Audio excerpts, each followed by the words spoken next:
Hi friends, prawns కర్రీకి కావాల్సిన పదార్థాలు: ప్రాన్స్, మిర్చి, ఆనియన్, టమాటా పేస్ట్, సా కారం, ధనియాల పొడి, మెంతి పొడి, సాల్ట్, అల్లం పేస్ట్. కొంచెం ఆయిల్ పోసుకొని ప్రాన్స్ వేయించుకోవాలి. ప్రాన్స్ వేసుకున్నాం. కొంచెం పసుపు వేసుకొని వేయించుకోవాలి. ప్రాన్స్ మంచిగా వేగిపోయింది, దించుకోవాలి. ఇక కర్రీ స్టార్ట్ చేస్తున్నాం. ఆయిల్ పోసుకోవాలి. ఇందులో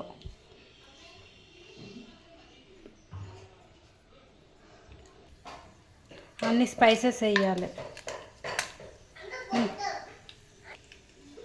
మిర్చి, ఆనియన్ వేసుకోవాలి. ఇందులో మంచిగా గోలనివ్వాలి. మంచిగా వేగుతుంది. ఇప్పుడే అల్లం పేస్ట్ వేసుకొని కలుపుకోవాలి. మనం గ్రైండ్ చేసుకున్న టమాటా పేస్ట్ వేసుకోవాలి. ఇందులో కొంచెం పసుపు వేసుకొని కలుపుకోవాలి. మనం గోలించుకున్న ప్రాన్స్ ఇందులో వేసేసుకోవాలి. మంచిగా కలుపుకోవాలి. ఇక ప్రాన్స్ మంచిగా వేగిపోయినాయి. కారం, ధనియాల పొడి, సాల్ట్ ఇవన్నీ వేసుకోవాలి.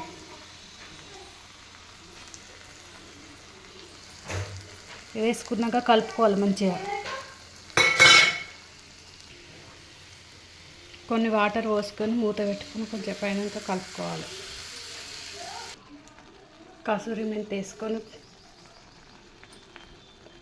కొంచెం మూత పెట్టుకొని స్టవ్ ఆఫ్ చేసుకోవాలి. అంతే. Prawns curry ready. Of the stove. Please like, subscribe my channel. మీరు కూడా ట్రై చేసి చెప్పండి ఎట్లుందో కర్రీ.